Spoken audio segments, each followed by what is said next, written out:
Hello?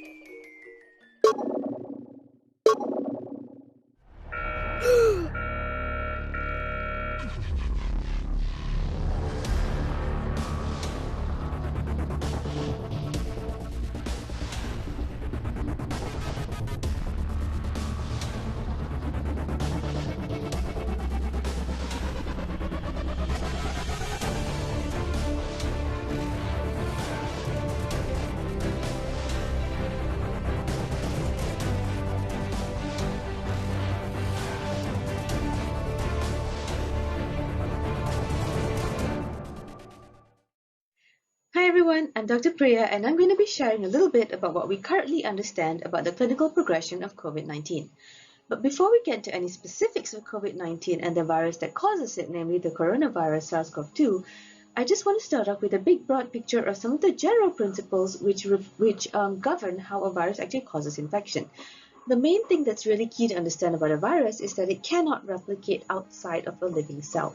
So in order for it to successfully cause an infection and replicate, it must invade a host cell and hijack its mechanism.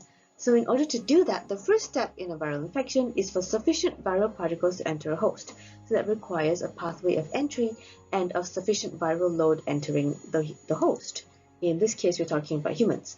The host cell must be accessible to the virus and susceptible to it. Accessible meaning that for a respiratory virus, when you inhale, the cells along your respiratory tract need to be obviously openly accessible, like the epithelial cells in the respiratory tract, and susceptible to the virus, meaning they have the right receptors that this virus can bind to in order to enter the cell.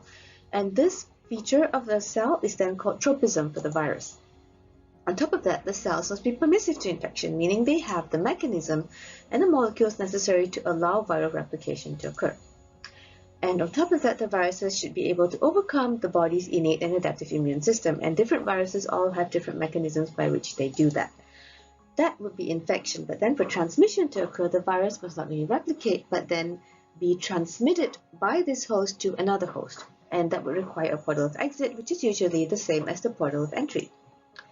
And just to also highlight the fact that a localized infection would be one that remains at the site of infection, like the upper respiratory tract, whereas a systemic infection can get into the blood and infect other organs. In case of a respiratory virus, like the SARS-CoV-2, there are many ways that this virus can actually spread. Droplets, aerosols, direct physical contact, and indirect contact, like a fomite. So when you actually sneeze or you cough, you exhale droplets bearing the virus into the air. And droplets can travel less than a meter because they are fairly large particles. And in this case, social distancing is really helpful to prevent spread. Aerosol, however, are very fine particles that travel a very long way and remain suspended in the air for a very long time, meaning that wearing a mask, regardless of how far you are from others, especially in a poorly ventilated area, is key to preventing inhalation and entry of the virus into your respiratory tract. And of course, if you spray respiratory droplets containing the virus onto a surface and you touch that and then you touch your face, that would then be fomite indirect spread, which is why it is so crucial to avoid touching your face and to always sanitize your hands when you've been in contact with any suspicious surface. Okay, so let's talk a little bit about what makes a virus a respiratory virus. Usually this simply means that these viruses are capable of invading the cells of your respiratory system, meaning your respiratory cells have tropism for these viruses. And if you look at viruses in general, there are a very broad range of viruses that can actually infect the respiratory system. However, right now we are focused on SARS-CoV-2. And this virus uses the ACE2 receptor as its portal of entry into the cell. And there are many different cells within our respiratory system that actually express ACE2, which is partly why this is such a very obvious target for the SARS-CoV-2 and why the symptoms become so dominantly respiratory. ACE2 is mainly expressed on the type 2 alveolar epithelial cells. The alveoli meaning the air sacs at the end of our airways where gas exchange actually happens. The ACE2 receptors are also weakly expressed on epithelial cells in the nasal and oral mucosa and the nasopharynx. However, the fact that the dominant expression is on the alveoli indicates that it's the lung itself that is the primary focus of COVID-19, which is why the respiratory manifestations tend to be so severe. Now, one of the things that we're also going to be discussing is that ACE2 is the main receptor which the SARS-CoV-2 binds to. But there are other accessory molecules which aid its entry into the cell, and the key one is the TMPRSS2. And this molecule is also co-expressed in the nasal epithelial cells, lungs, and bronchial branches, showing you why these tissues are such high tropism for the virus. So just a little bit more about how it actually infects the cell. So the SARS-CoV-2 virus binds to ACE2. With the aid of TMPRSS2 and furin, it actually invades the cell and releases its genetic material, in this case RNA, into the cell and hijacks the mechanism in the cell to actually make new copies of its RNA and also to manufacture viral proteins, which will then be assembled into a new cell and will bud off into new virus particles and using the lipid membrane of the cell to actually form its new viral envelope. Okay, so we've mentioned so far that the SARS-CoV-2 virus is a respiratory virus. It enters by the respiratory tract and can invade the respiratory cells that express ACE2 and multiply, thereby causing an infection. However, if it can actually get into the bloodstream, it can then become systemic, and from there it could go on to invade and multiply within other cells that express ACE2 receptors, and in our body there are a great many of them. So we've already mentioned the nasal and oral mucosa, nasal pharynx, and the lungs, which is primarily in the pneumocytes, in the alveoli. But there are also ACE2 receptors in the heart, on the cardiomyocytes, the cardiofibroblasts, and the coronary endothelial cells. What you're going to see is the endothelial cells are a very key aspect of COVID-19 infection because these are the cells that line all our blood vessels. And you can see here blood vessels, endothelial cells of the arteries and veins, smooth vessels of the arteries all express ACE2. And this has part of it a role that explains why SARS-CoV-2 in COVID-19 has such a strong correlation with thrombotic complications of both the arteries and veins. There are also ACE2 receptors in the intestines, in the pancreas, in some of the cells in the brain, and there are a great many of them in the kidney, especially in the proximal tubule, the distal convoluted tubule, and the collecting duct, which essentially form the key functional portions of the nephron, but you also have some in the glomeruli. Okay, now this diagram basically shows you the fact that this coronavirus pandemic has caused a very much greater number of cases compared to the last two coronavirus pandemics in the recent years, namely the MERS and the SARS. And even though the actual proportion of deaths in SARS and MERS was much lower than what we're seeing in coronavirus, the fact that there are so many coronavirus COVID-19 cases means that the total number of deaths has already significantly exceeded that of SARS and MERS. And why is this the case? It's simply because COVID-19 spreads very, very easily. And the part of the reason for that is the fact that it is very transmissible with an R0 of 2 to 2.5, meaning each infected person can on average spread it to 2 to 2.5 other people. And if you compare that to SARS, it is comparable to SARS, but it is significantly higher than MERS. Case fatality rate for COVID-19 is actually much lower than in SARS and MERS, and which actually makes it a very successful pathogen because it doesn't kill the host, allows the host to remain well enough to circulate in the community and spread the infection. And this is further compounded by its very long incubation period, which is up to 14 days, although the majority are between 5 to 7. And even though this is fictitious, this is very, very reflective of the situation we are currently experiencing. So just to highlight that this case of Mr. X is very much in keeping with the typical symptoms you get in COVID-19, where the most common symptoms would be a fever, a cough, and fatigue, and very often a loss of taste and smell. Less common symptoms include a sore throat, headache, aches and pains, diarrhea, discoloration of the skin, red or irritated eyes. And the thing is that with any viral fever or viral pneumonia, you tend to get this sort of symptoms very commonly. But the things that are more typically associated with COVID-19 are usually the loss of taste and smell and the association of gastrointestinal symptoms. And this could be associated with the fact of the location of the ACE2 receptors that we mentioned earlier, which allow for direct viral invasion. Serious COVID-19 symptoms, on the other hand, shortness of breath, loss of speech, mobility confusion, which is often related to cerebrovascular accidents, or TIAs, and chest pain again, which could be pleuritic or again could be cardiovascular, maybe because of the primary lung infection or because of systemic complications. And of course, is everyone equally susceptible to COVID-19? The answer is no.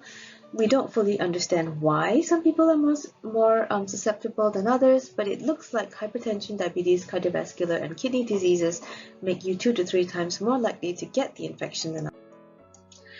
So Vista X was a very typical presentation. However, it is important to recognize the fact that only a small percentage of patients with COVID-19 actually go on to develop the severe complications. The vast majority have a mild infection or can even be asymptomatic. Many people with COVID-19 will have lung involvement, but not all of them. And in order to stage this infection, there's actually 5 clinical stages, from 1 which is asymptomatic all the way to 5 which is critically ill with multi-organ involvement. So if 1 is asymptomatic, in 2 there are mild symptoms, but it hasn't actually gone all the way to the lungs, because pneumonia basically refers to alveoli that are actually infected and are now currently filled with inflammatory exudate and with pus cells. In stage 3, you have pneumonia. In stage 4, you don't have pneumonia, but you need oxygen. And some of the factors that increase your risk of severe disease are older age, presence of comorbidities, and the more severe disease is strongly linked to hyperinflammation and an increased neutrophil to lymphocyte ratio. So the respiratory pathology in COVID-19, as we've mentioned earlier, respiratory cells have the ACE2 receptor and co-express the TMPRSS2, which makes them really vulnerable to invasion by COVID-19. And if you have a normal, healthy alveoli, which is nice, thin-walled, filled with air, and in close opposition to the very thin-walled and numerous alveolar capillaries, which facilitate the gas exchange process, what happens when you get an infection is that the SARS-CoV-2 virus actually invades the cells of the alveolar epithelium, setting up an inflammatory response. And when that inflammatory response is generated, this will then attract inflammatory cells to the site in order to actually consume and ingest the cells that are infected by the virus. In doing so, they also release a lot of inflammatory markers, which then cause the vascular system to become more leaky, allowing for inflammatory exudate, which then fills up the alveoli, impairing the process of gas exchange because it's now fluid-filled instead of gas-filled. And in the inflammatory process set up by SARS-CoV-2, it also results in the deposition of a membrane within the alveoli, which then further thickens the alveolar wall, further impairing gas exchange. And this is in fact the actual basis for acute respiratory distress syndrome, or ARDS, which is a very severe complication which is quite often seen in COVID-19. This is a chest X-ray from this article, which shows the classic findings on chest X-ray which you would see in a patient with COVID-19, which would be a patchy or confluent ground glass opacities within the lung, and classically they are more in the periphery and the mid to lower zones. So we talked earlier about all the different cells that actually express ACE2 receptors, and this correlates very nicely, in fact, with many of the disease manifestations that you see in COVID-19. In the oropharynx and nasopharynx, you have all the cells there that are involved in taste and smell, so they could be damaged. In the lung, you get pneumonia and acute respiratory distress syndrome. Cardiomyopathy is a key feature in many patients who experience severe complications of COVID-19. They may have myocarditis, which could be because of viral invasion, but seems to be more likely related to a systemic inflammation, actually, as well as vascular dysfunction. And it's pretty common, contributing to 20 to 30% of cases in the hospital and contributing to 40% of deaths. There is endotheliitis and thrombotic events with the blood vessels. Diarrhea in the brain could be related to the headache, nausea, vomiting. There's acute renal impairment, nephritis, and acute tubular necrosis in many cases. You've got elevated liver enzymes and steatosis, and there's also pancreatitis, which can happen because the pancreas also expresses ACE2. And the wider spread the involvement of organs, it definitely indicates more severe disease, unsurprisingly, and has a worse prognosis. And the lab results actually strongly tie this into thrombotic complications and hyperinflammatory states. So how does this virus actually cause problems? The viral infection has many paths. It actually causes cellular death, disruption of cell function, and immune system activation, and all these in combination are what lead to the morbidity and mortality. But which one is the main cause of the myriad of disease manifestations, and which one is primarily responsible for the severe disease and death? Based on existing research, it seems that both viral invasion as well as a hyperinflammatory response are responsible for the disease manifestations of COVID-19. But it seems that with the more severe disease manifestations, the hyperinflammatory response has a greater component to play. So let's just have a look at recalling a basic immune response to any virus. In this case, we put SARS-CoV-2 as an example. But what happens when a virus enters the body is that your immune system is activated. Both innate immune system and the adaptive immune system, both of which will involve inflammatory mediators. And inflammatory mediators are crucial in the early stages of any infection and all throughout the infection, in fact, because they summon your soldiers, your white blood cells to the site, and they create an environment which is ideal for fighting the virus. However, they can also cause a widespread range of damage to the other cells in the area and therefore need to be very tightly regulated. And it is this regulation which gets lost in the later stages of COVID-19 in severe cases for reasons that are not entirely understood. What is a cytokine storm? A cytokine storm is essentially the big problem in why so many people develop a severe case of COVID-19. And if you imagine you have an immune cell which is stimulated because of a viral infection to release cytokines, which are basically the chemicals that communicate between cells. And when you have a cytokine storm, you basically have an unregulated, massive release of cytokines, which then results in your capillaries becoming excessively leaky and can possibly result in multiple organ failure. So that's your cytokine storm, which is an excessive, uncontrolled release of pro-inflammatory cytokines. And in COVID-19, many cytokines have been implicated, and elevated levels of these have been associated with high mortality. We'll see a graph in a minute to show the levels in non-survivors. This cytokine storm has also been linked to the activation of coagulation pathways, which is another major complication of COVID-19 infection. So what markers actually indicate for a prognosis? Many of them are actually inflammatory, but some of them are linked to thrombosis. If you look at this shows you the y-axis shows you the actual marker of interest.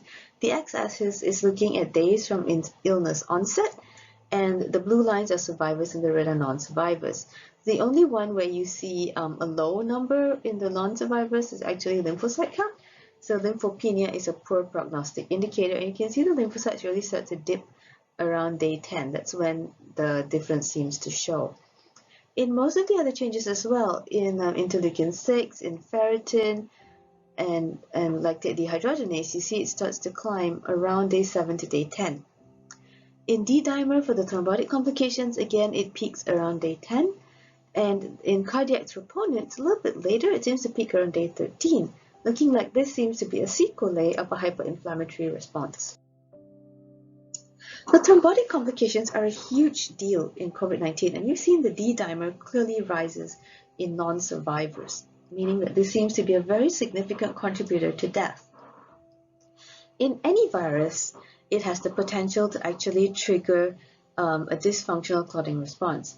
And in any virus, you do have an inflamed and dysfunctional endothelium. The virus will actually damage cells, but in SARS-CoV-2 in particular, this virus specifically binds to endothelial cells because they express ACE2 receptors, and that can activate your von Willebrand factor, leading to platelet aggregation, can cause damage to the endothelial cell wall, exposing the various factors that trigger your coagulation pathway. And within the blood itself, it activates the immune system and the cytokines, which then trigger a procoagulant state. And in fact, in severe cases of COVID-19, that up to 70% of the severe cases have a venous thromboembolism, and about 70% of patients who die meet the IVC criteria.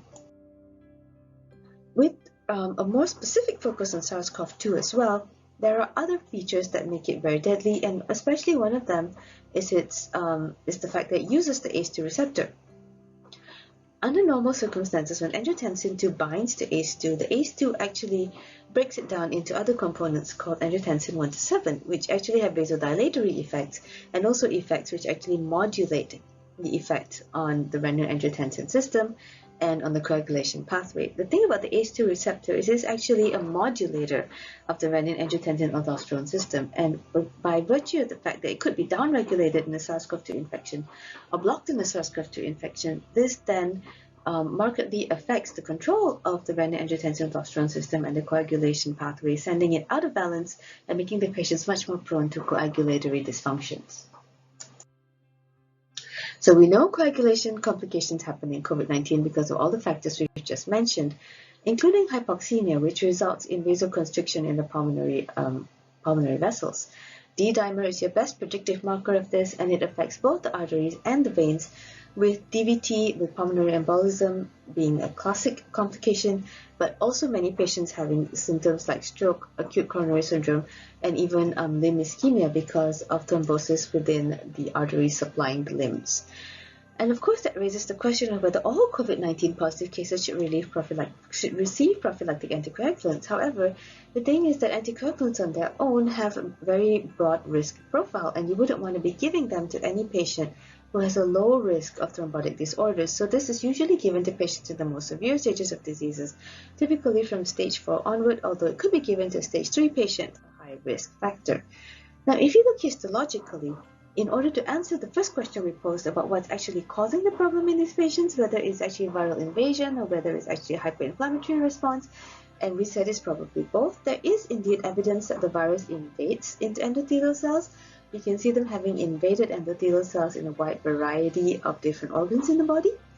And you can also see the changes in the lung tissue as a result of infection, where normal lung tissue showing the beautiful architecture of the alveoli and the blood vessels, with the very obvious destruction of the alveolar structure and the massive hyperinflammatory infiltrate seen in a patient with ARDS. You can see changes taking place in the liver and also in some of the cells of the muscles. And in the kidney, you can also see evidence of damage caused by viral invasion. You can see viral inclusions, and you can see deposition of the immune cells. And all of this indicates that the whole damage to the body is a combination of viral invasion as well as a hyperinflammatory state. And if you look at this, this will show you disease severity and onset. And what you can see is that in the early infection, the virus is replicating when the patient is usually have asymptomatic or mild symptoms, and at this time you can detect the virus by PCR. And then they go into a pulmonary phase where the viral response on its own is starting to taper down, but the inflammatory response in the host is beginning to peak. And what you're going to see is that then some patients enter a hyperinflammatory phase, which is the stage where they become very, very seriously ill, critically ill, leading possibly to death. In the pulmonary phase, which is typically when you get things like pneumonia, and these patients may then progress into the much more severe hyperinflammatory cytokine storm stage, which carries other risk factors and other complications like ARDS and multi-organ failure. .